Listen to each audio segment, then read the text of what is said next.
I am just a country bumpkin. While I was up in the mountains gathering herbs, I was suddenly stopped by a refined, aloof woman who brought people with her to block my way. She told me that I was actually the second-generation heir of a wealthy family, that I had lost my memory and wandered outside for 3 years. Now she had specifically come to take me back to the Wong family. I was standing there completely dumbfounded when a row of magical bullet comments suddenly appeared before my eyes. On them it said, "It's over. The male lead has been amnesiac for 3 years, he already married that tribal girl. In the previous life, the female lead, as his fiancée, forcibly brought people to tie the male lead up and drag him back to the Wong family, forcing him to fulfill their engagement. As a result, the tribal girl jumped into the river and killed herself that very day. Who would have thought that after the male and female lead stayed together until old age, the male lead still resented the female lead for forcing the death of the female supporting character? His dying wish was actually that in his next life, he wouldn't want to regain his memory. This time, our big female lead has already accumulated enough disappointment. Since the male lead likes wildflowers by the roadside, then let's respect his choice and wish him well." I glanced at the woman in front of me. With a look of disgust, she said, "I'm not close to you. Your grandfather asked me to come." The next second, I smiled and replied, "All right then, wait here. I'll go get my wife and we'll head back together." As soon as the words left my mouth, the woman in front of me let out a cold snort, again and again. Chapter 1. Save me. There's a random, ridiculously beautiful woman standing next to me, snorting non-stop, one after another, like the pigs in our village. To stop her, I made awkward small talk. "What's your name?" The woman lowered her eyes and said in a cool voice, "Willow." At that moment, the bullet comments started flooding in again. Sigh. The female lead is so pitiful. They were childhood sweethearts. Who doesn't remember that on his 18th birthday, George pointed at Willow and said he would marry her? The female lead treasured the promise her whole life. So later, even after the male lead fell in love with the tribal girl, the female lead still couldn't let him go. That's why she came to force him to honor the engagement. In their previous life, they treated each other with polite distance for a lifetime. The female lead, a rich young lady who had never lifted a finger to do housework, managed the household for him, washed her hands to cook meals. And what did she get? She never managed to warm the heart of that ungrateful wolf of a male lead, not even until her death. Luckily, the female lead has been reborn. She's already accumulated enough disappointment. In this life, she won't have any entanglements with the male lead. It's all the tribal girl's fault for butting into their relationship. What a shameless homewrecker. What kind of nonsense is this? Mulling over the bullet comments, I returned to the village. A sudden summer wind rose, accompanied by the crisp clinking of silver ornaments. A tribal girl lifted the curtain and walked out. The bullet comments suddenly exploded. One comment read, "Wait, is this the so-called shameless homewrecker? She's breathtakingly gorgeous. Holy crap, I suddenly kind of understand the male lead. She's way too beautiful, cool porcelain skin, peach blossom eyes, and even a tiny beauty mark at the corner of her eye. The bullet comments do have good taste. Anna is the prettiest girl within miles around." Anna's peach blossom eyes glanced at the woman beside me. She smiled gently. "Honey, who's the auntie next to you?" Chapter 2. Under the unknown lady's cold snorts and dark expression, Anna and I returned to the Wong family estate. The moment we stepped through the doors, the elegant lady in front of me threw her arms around me and cried for a long time. My heart tightened with hers, and I couldn't help but tear up as well. That was when I learned that I was the only son of the Wong family. "My name is George Wong." After hearing about what had happened to me, Mother Wong glanced at Anna beside me, who was dressed in distinctive tribal clothing, her slender waist exposed. In a gentle voice, she said, "Thank you for saving my son. Here's 5 million. You can take it and return to your village." I immediately spoke up. "Mom, this is my wife. We're already married." Mother Wong's expression turned serious. "What nonsense are you talking about? Your fiancée is Willow. You two grew up together, understand each other, and your families are perfectly matched." She continued. "Look at her, bare midriff, earrings everywhere. What kind of image is that? Now look at Willow, graceful and refined, intelligent and capable, Mother Wong paused, then said, "In short, whether it's her appearance or her family background, she's impeccable. That's the kind of woman you should marry."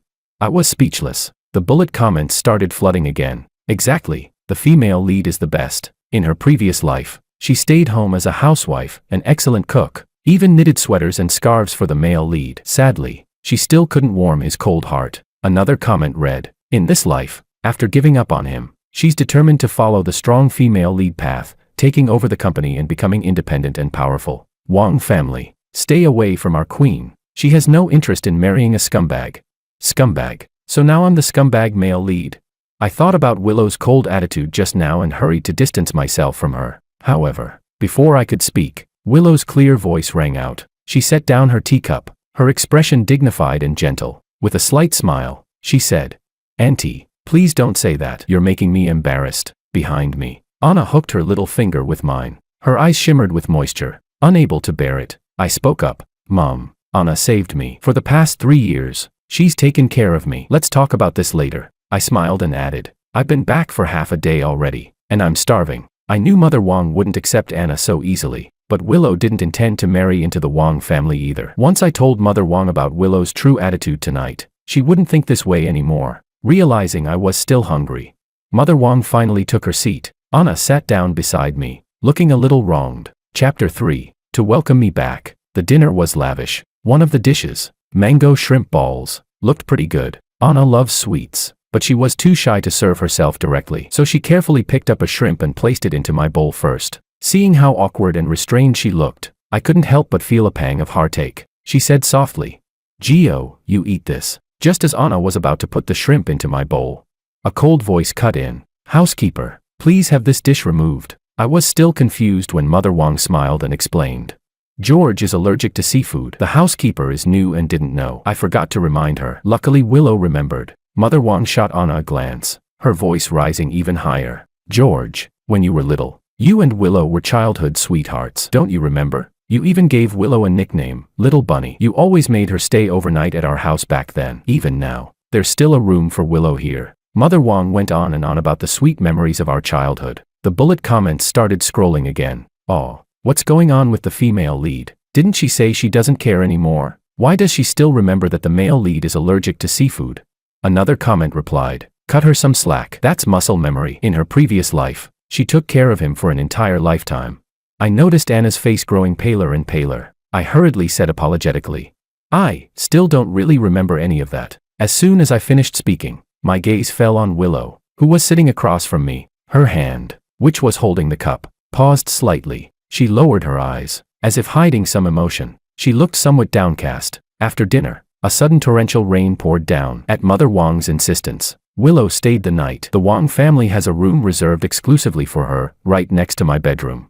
The rainstorm came fast and fierce. Late at night, Willow sat by the bed and opened the bedside drawer. Inside were all sorts of things related to George. The first certificate they won together in a 3-legged race, a little rabbit George made out of clay. He had teased her, saying it was her, calling her his cute little bunny, and the pinky ring George had given her. Willow still remembered George's clear eyes as he smiled at her and said, "Willow, I'll give you this for now, so I've claimed you. Next time, I'll replace it with a diamond." The cold ring was pressed against Willow's chest. The chill instantly snapped her back to reality.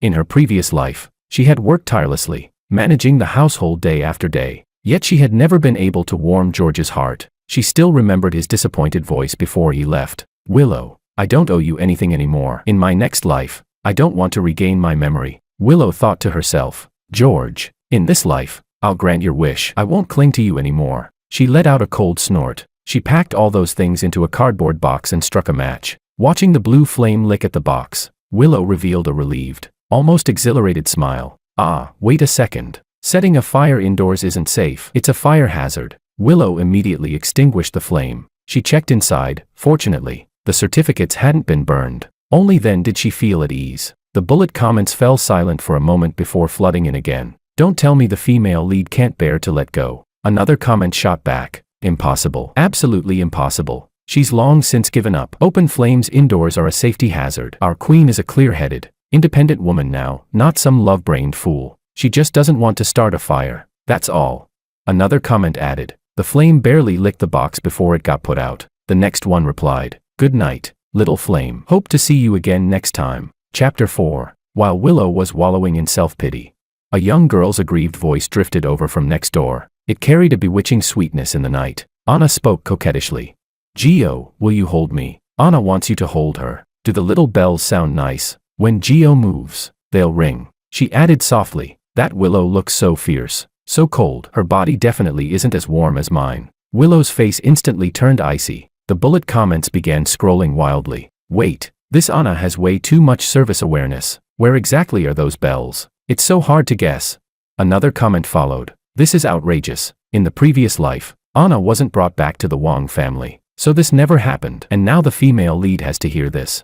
Someone replied, "Relax, our queen won't care. In this life, she'll just respect his choice and wish him well, stay aloof, act deaf and blind." However, before the bullet comments even finished scrolling, Willow shot to her feet. She pushed open her door and strode across the hall. The elegance and composure were gone from her face. Bang, bang, bang. She pounded on the door opposite hers. The sounds inside abruptly stopped. I hurriedly threw on a coat and opened the door. Standing outside, I looked at Willow's dark expression in confusion. "What's wrong?" I asked. Willow's face was as cold as unmelting frost. Her voice was tight with restrained anger. "George, even if you've lost your memory, I have the obligation to remind you. The formal announcement of the broken engagement between our two families has not yet been released. I am still your fiancé. The Wang family and the Liu family are both prestigious households. If such indecent noises were overheard by the staff and spread outside, tomorrow's stock price would be affected. Please conduct yourselves with dignity." She bit down especially hard on the last few words.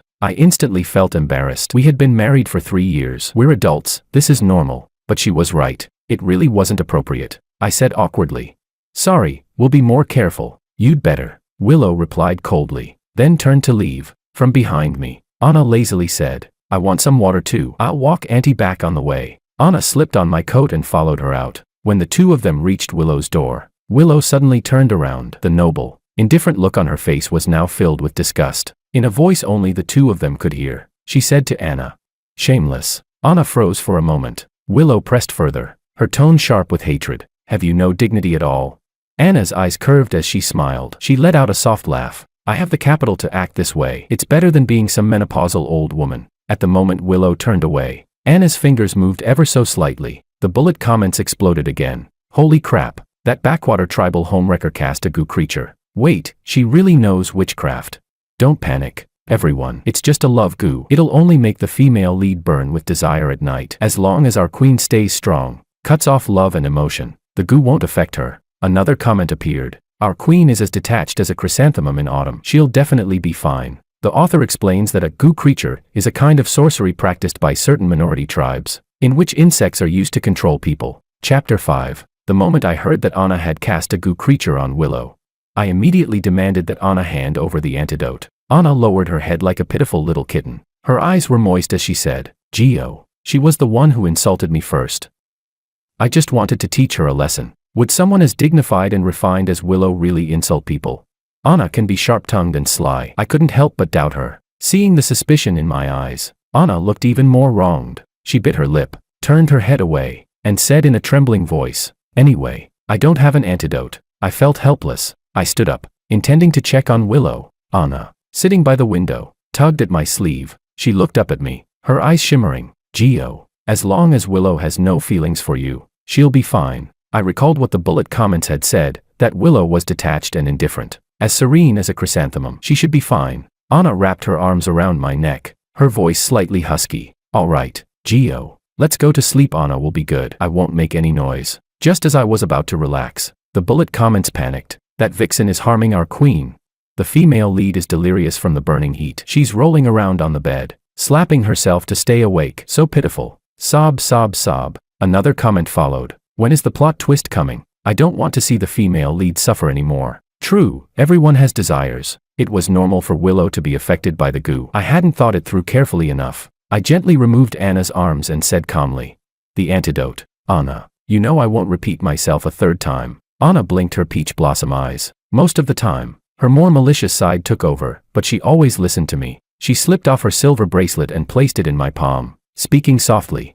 "Just brush it against her face and it'll be fine. Gio, come back quickly." With the antidote in hand, I walked next door. As I reached the door, I heard Willow's voice. Unlike her usual cool tone, it was low and husky now, as if she were suppressing something. I knocked and said, "Willow, I've brought the antidote." The moment I pushed the door open, a soft body collided into my arms. I staggered back 2 steps and fell onto the sofa, barely having time to react. Willow bit down on my shoulder. It was almost a retaliatory bite. Her voice trembled as she said, "That bitch, how did she seduce you?" Her voice broke. I felt a tear fall onto my shoulder. The effect of this goo is way too strong. I quickly lifted the bracelet and brushed it against Willow's cheek. We waited a few seconds. Our eyes met. Her pupils were dark and unfathomable. like an undercurrent swirling silently beneath the surface. Impossible to read. The next second, footsteps echoed from outside the bedroom, Anna's. Willow seemed to hear it. She swiftly locked the bedroom door from the inside. Then, right in front of me, she threw the key out the window. I looked at her. Her cheeks were flushed, her breathing uneven. The antidote didn't work. I started. Hey, you. Before I could finish, she wrapped her arms around my neck and kissed me. She said, when you're young, you don't realize the charm of a mature woman, and mistake a naive girl for treasure. Can that little girl really take care of you? George, in the previous life, you never once touched me before you died. In this life, I won't keep waiting. In 2 lifetimes, I've always been a first. Why? Why should I be? I hate you. You hate me too, don't you? Then let's spend this life hating each other. Bitter fruit is still fruit. Willow's tears streamed down from her eyes. She was sitting on my lap, her whole body trembling. Then, she started. Smack. Through gritted teeth, I said. Willow, why are you doing this? Smack, smack. She choked out between sobs. We're engaged. I'm your little bunny. How could you forget me? Smack, smack, smack. Crying, she went on. George, my heart hurts. You like that bitch so much. Fine. I'll let you see her. Okay, you can stay with me Monday through Friday, and give her Saturday and Sunday, she said. But, George, I have to be the official wife. Oh my God. Willow was slapping herself while crying. The sharp sounds of the slaps mixed with her sobs. I felt like my head was about to split open. The bullet comments were losing their minds laughing. I'm dying. Weld the door shut and throw away the key. 1 man and 1 woman alone in a room. I thought we were about to watch something forbidden. And Willow, you locked the door just so you could cry louder. Is this for real? I already took my pants off and this is what you're showing me. I wanted to see a possessive, obsessive female lead forcing love. Another comment read. Stop slapping yourself. What if you slap yourself to death and have to reincarnate again? The next one replied. Face said, speak for me. The last comment said. Seriously, Willow's like this and the male lead can still stay composed. Are you even capable? Never mind, you're actually a gentleman. I was speechless. Chapter 6. I quickly pulled her into my arms, stopping her from hitting herself. She quieted down instantly, like a small, broken animal that had finally found a place to belong. She leaned against me and gently rubbed her cheek against my palm. Her tears were still damp and warm. Time flowed silently. After about half an hour, I felt her trembling body gradually relax. The frightening flush on her skin slowly faded. The effect of the goo poison had finally passed. Willow, still in my arms, shifted slightly. Then her body suddenly stiffened. I lowered my head just as she looked up, our eyes meeting. Willow sprang out of my embrace. Because she moved too quickly, her head knocked hard against the cabinet behind her with a dull thud. Tears welled up from the pain, but she stubbornly endured it without making a sound. She quickly turned her back to me, fumbling as she straightened her clothes. Then, seemingly out of nowhere, she produced a compact powder case. Feigning composure, she touched up her makeup. Her voice became deliberately cold and distant. Just now, I was poisoned. What I said was not my true intention. Her voice was still slightly hoarse. Then her gaze slowly drifted away from me. You should go back. Don't keep her waiting. Her tone was intentionally stiff. I fell silent, mainly because she was acting so contradictory it was giving me a headache. I rubbed my lips, they were swollen from her kissing just now. Noticing my movement, her cheeks visibly flushed red, she let out a cold snort. I won't tell her about what happened tonight. I don't want to ruin your relationship. Thinking that none of this would have escalated like this if not for Anna, I said awkwardly.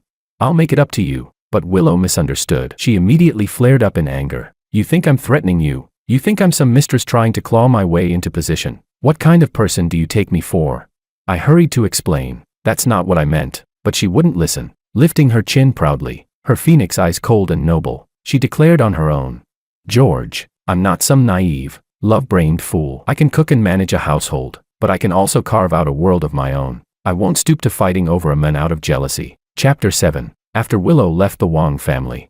As the heir to the Wong family, I began taking over the family business. Anna stayed by my side. Father Wong and Mother Wong couldn't accept her. The rest of the Wong family couldn't accept her either. Anna understood this perfectly well. The lively girl from the village gradually grew quieter. I could clearly feel that she wanted to learn finance, learn management. She even wanted to learn cooking and tea ceremony properly so she could take better care of me. But she wasn't suited for any of it. The Anna in my memory was a breathtaking girl stepping out of the mountain mist. Now she was becoming more and more subdued, like a little butterfly drenched by rain. I began to feel sorry for her. One night, very late, I returned to the bedroom after finishing some documents, only to find that Anna was still awake. She was sitting on the floor, surrounded by a circle of lit candles. In the middle was my laptop, its screen filled with red and green stock K-line charts, and in her hand, she was holding a purple toad, muttering incantations under her breath. I was startled, afraid she was about to harm someone again. I hurriedly asked, "Anna,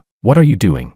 Anna looked up at me, the corners of her eyes slightly raised, her gaze bright. "Gio, I'm calculating the market trend for you. I've been feeding this fortune-attracting toad for 5 days. Just now it jumped 3 times toward the water basin. Gio, if you buy shares of Orange Technology, they'll definitely rise." I looked at the toad hopping in place. The toad stared back at me. Ribbit. I felt like laughing, but after the laughter came a wave of bitterness. Anna didn't understand any of this. She only knew that I wanted to make money, that I wanted the Wang family to prosper. So she overextended herself, raising goo creatures to help me. It made me feel a little sad. Anna had always been proud. It was only after following me out into this world that she tasted what inferiority felt like, especially after attending banquets with me. She didn't understand dining etiquette. She didn't understand wine tasting. Sometimes when I was discussing business, she would be left standing alone. Someone must have mocked her, because when we returned home, she would rip off her evening gown and fling it aside. Barefoot, dressed in her meow attire again, her aggrieved eyes glistening, she said, "Gio, I'm not as good as Willow. She's well matched with you. She can help you manage the company and has so many topics in common with you," she said. "Anna only knows how to sing mountain songs, braid headpieces, and cook for you." She walked over and buried herself in my arms. As if suppressing some deep sorrow, she took out a red pill. Her voice trembled as she said, "Gio, this is a love-forgetting pill refined from poison insects. As long as you eat it, all feelings will be forgotten. Anna doesn't want to hurt anymore." Her voice was eerie and fragile at the same time. I was startled and quickly asked, "Anna, you're going to take it?"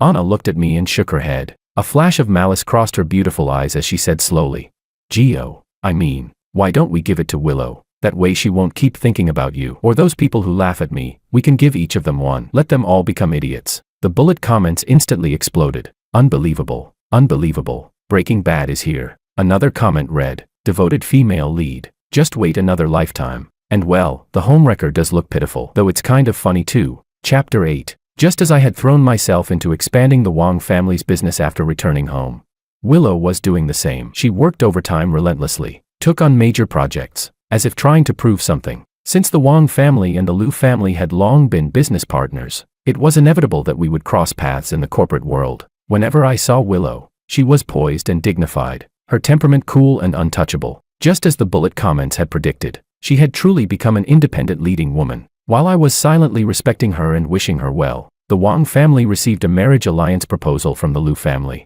The conditions offered by the Liu family were extremely generous, impossible to refuse. 30% of the shares. I couldn't quite understand Willow anymore, so I took the initiative to ask her out for a private talk. We met at a highly discreet private club. I brought Anna with me. When Willow saw Anna following behind me, her phoenix eyes swept over her briefly. She didn't even bother lifting her eyelids fully. In a cool voice, she said, "Next month, our families will proceed with the marriage alliance. The Liu family is willing to offer 30% of the shares as a gesture of sincerity. Of course, if you refuse, then for the South City project, Wang Corporation can look for another partner. But when Wang Corporation's cash flow collapses and you come begging me later, the terms won't be this generous," she continued.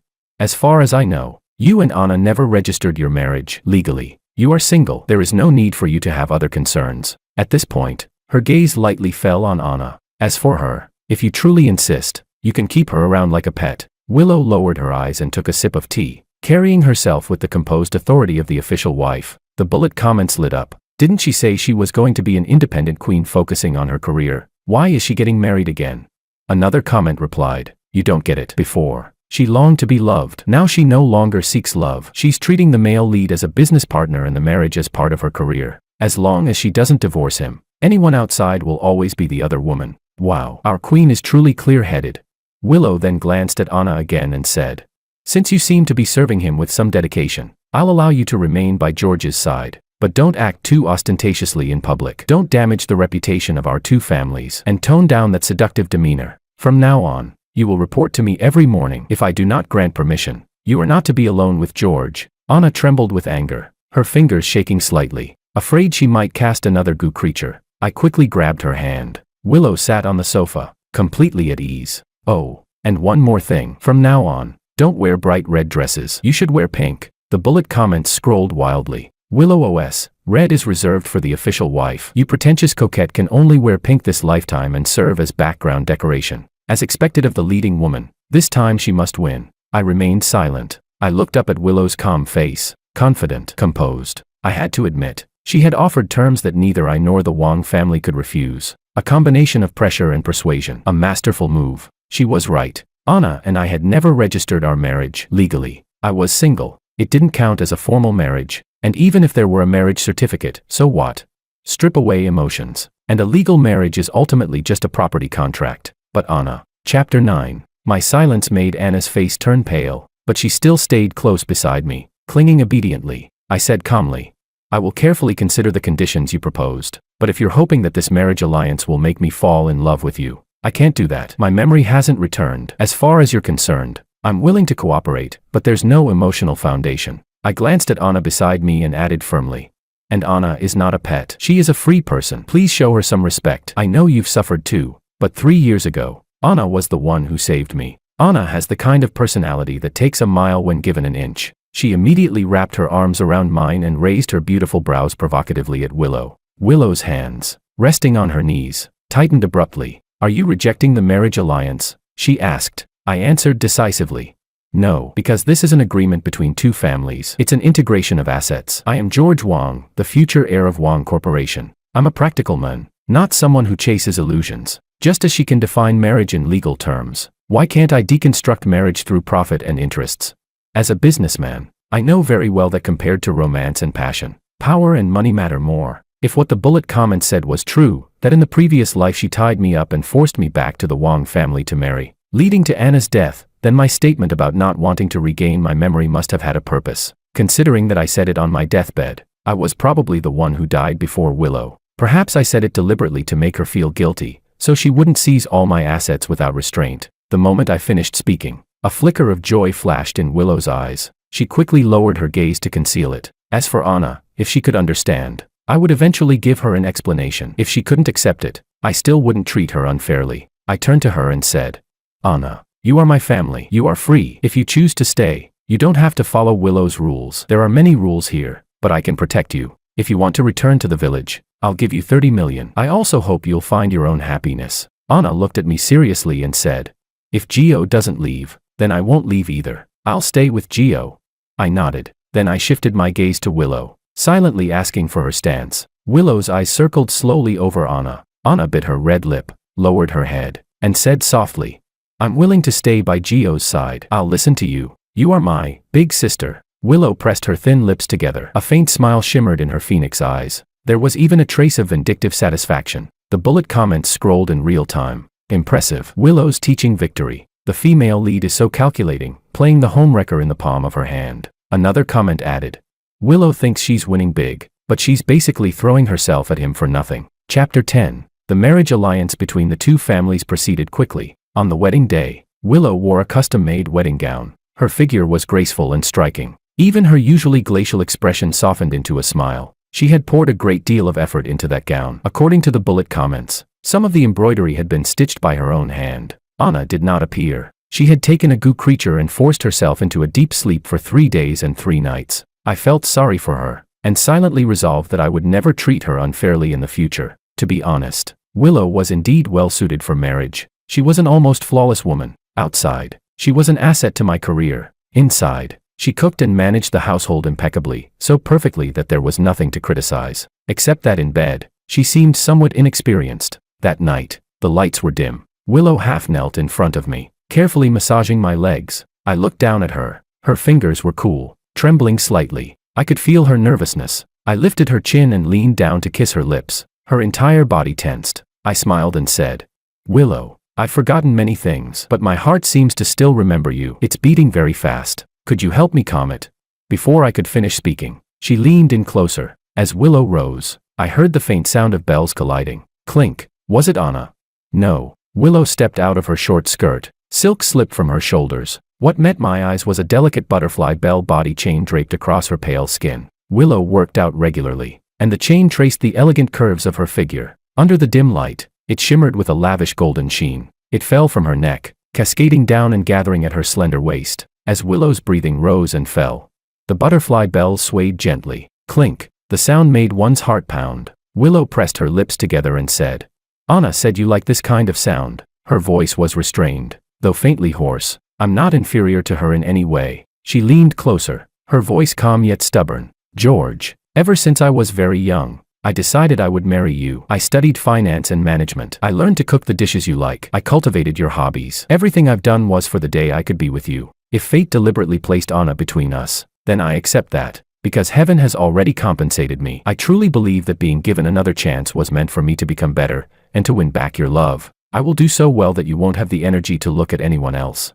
The bullet comments began scrolling again. "You can't step into the same river twice, but the female lead insists on repeating history. Female lead in the first second, this life I'll respect his choice and wish him well. Next second, I will win back your love and make you see no one else." Another comment read, "Wait, doesn't anyone think she's calculating? Anna wears silver, and since she sees herself as the official wife, she wears gold." As the comments flashed by, Willow placed the end of the chain into my palm. She said softly, "My loyalty, my pride, everything I have, tonight, I entrust all of it to you. I have no regrets." Chapter 11. Extra story. Last night was a bit too ridiculous. Anna, trying to win favor, insisted on performing one of her mountain song dances. Only, as she danced, the atmosphere gradually changed. Recently, Willow Lu had been planning to transition the Lu family's business toward the Wang family. She wanted a child, so the child would have the best possible security. So she had been coming home very late. When she returned that night,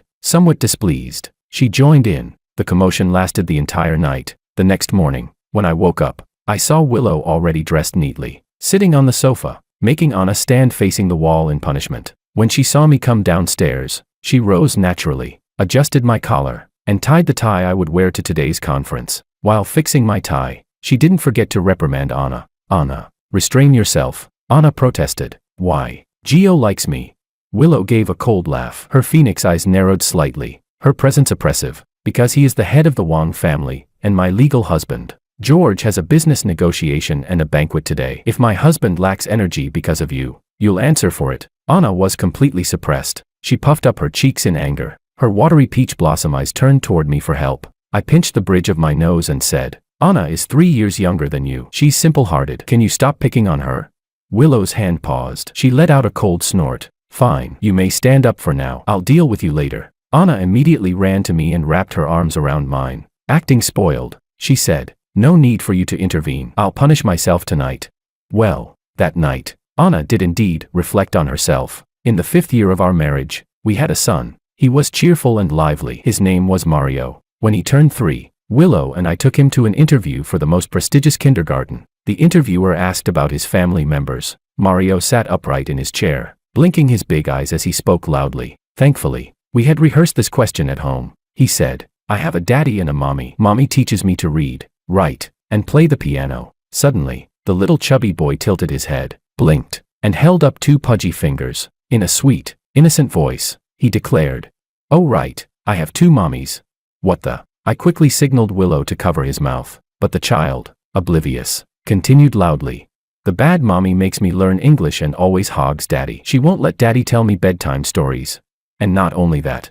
Mario suddenly lowered his voice, looking like a tiny adult gossiping. "The bad mommy always makes mistakes. Last time I heard mommy say she did something wrong and asked daddy to punish her however he wanted. The next day I asked what she did wrong, but she wouldn't tell me.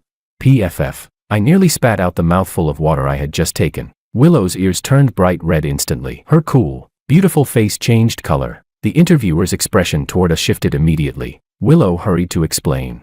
"That is part of our family's unique educational approach." But Mario wasn't finished. His eyes lit up, and his tone suddenly became cheerful again. "I also have a pretty mommy.